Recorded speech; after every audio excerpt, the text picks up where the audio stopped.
Hello friends, welcome to Vantalakka kitchen. ఈరోజు bachelors అయితే ఈజీగా చేసుకొని గుత్తి వంకాయ కర్రీ విత్ గ్రేవీతో ఎలా చేసుకోవాలో చూసేద్దాం. ముందుగా ఒక ప్యాన్ పెట్టుకొని అందులో ఒక టేబుల్ స్పూన్ ఆయిల్ వేసుకొని ఇప్పుడు నేను చూపిస్తున్న ఇంగ్రీడియంట్స్ తీసుకోండి. ఒక స్పూన్ నువ్వుపప్పు, అలాగే 3 లవంగాలు, హాఫ్ స్పూన్ ధనియాలు, జీలకర్ర, అలాగే చిన్న దాల్చిన చెక్క, వీటిని వేసుకొని దోరగా బ్రౌన్ కలర్లోకి వచ్చే వరకు వేపుకోండి.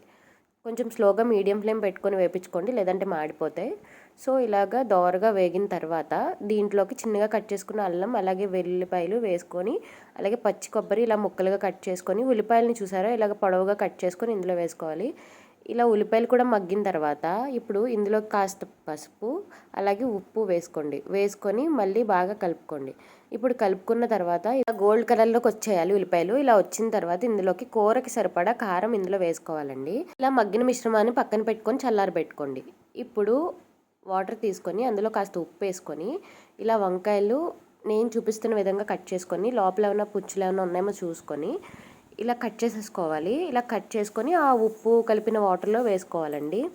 ఇప్పుడు మనం పక్కన పెట్టుకున్న మిశ్రమం చల్లారిన తర్వాత ఇలాగ మెత్తని పేస్ట్లా చేసుకోవాలి. కొద్దిగా వాటర్ వేసుకొని ఇలా మెత్తగా చేసుకోండి పేస్ట్ లాగా. ఇప్పుడు ఒక పాన్ పెట్టుకొని అందులో 4 టేబుల్ స్పూన్ ఆయిల్ వేసుకోండి.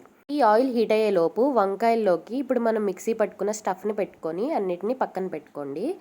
ఇలా చూసారు, నేను చెప్పిన విధంగా లోపలికి పెట్టుకొని అన్నీ కూడా పక్కన పెట్టుకోండి. ఈ లోపు ఆయిల్ హీట్ అయింది కదా, ఇందులోకి ఇగో ఇలా నిలువుగా కట్ చేసుకున్న పచ్చిమిర్చి, అలాగే కరివేపాకు వేసుకొని వేగిన తర్వాత ఇలాగ వంకాయలని పక్కన పెట్టుకున్నాం కదా, అవి కూడా వేసుకొని మగ్గనివ్వాలి. చూసారు కదా, ఇలా ఆయిల్ సెపరేట్ అయిపోవాలండి. ఇలా సెపరేట్ అవుతున్న టైంలో మనం ఇందులోకి మనం పక్కన పెట్టుకున్నాం కదా పేస్ట్, ఆ పేస్ట్లో వాటర్ కలుపుకొని ఒక గ్లాస్ ఆఫ్ వాటర్ వేసుకోవాలి.